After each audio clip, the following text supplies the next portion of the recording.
Repérez la serrure pour clé de secours sur la porte du coffre-fort. Insérez la clé et tournez-la dans le sens horaire de midi à 3 heures. Tournez la poignée dans le sens anti-horaire pour déverrouiller la porte du coffre-fort. Retirez la face de la serrure de la boîte qui se trouve dans le coffre-fort. Repérez la pile de 9 volts. Placez-la dans le bon sens dans le compartiment à pile à l'arrière de la face de la serrure. Le pavé numérique émettra un bip une fois la pile bien installée. Branchez le câble de la serrure électronique à l'arrière de la face de la serrure. Le connecteur sur le câble ne se branche à l'arrière de la face de la serrure que d'une seule manière.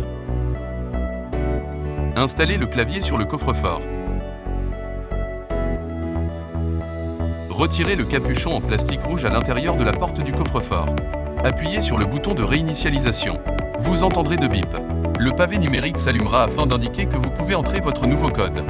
Si la séquence de programmation n'est pas terminée dans les 10 secondes, le mode programmation s'interrompra. Si cela se produit, appuyez sur le bouton de réinitialisation. Entrez votre nouveau code de 3 à 8 chiffres suivi du symbole astérisque.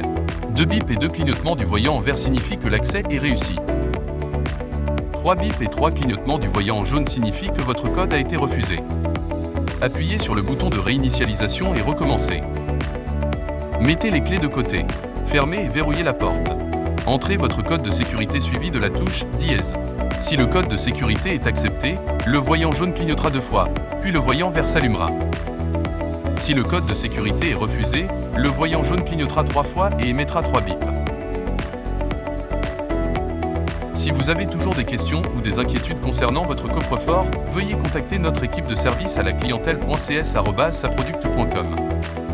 Si vous avez toujours des questions ou des inquiétudes concernant votre coffre-fort, veuillez contacter notre équipe de service à la clientèle.cs@saproduct.com.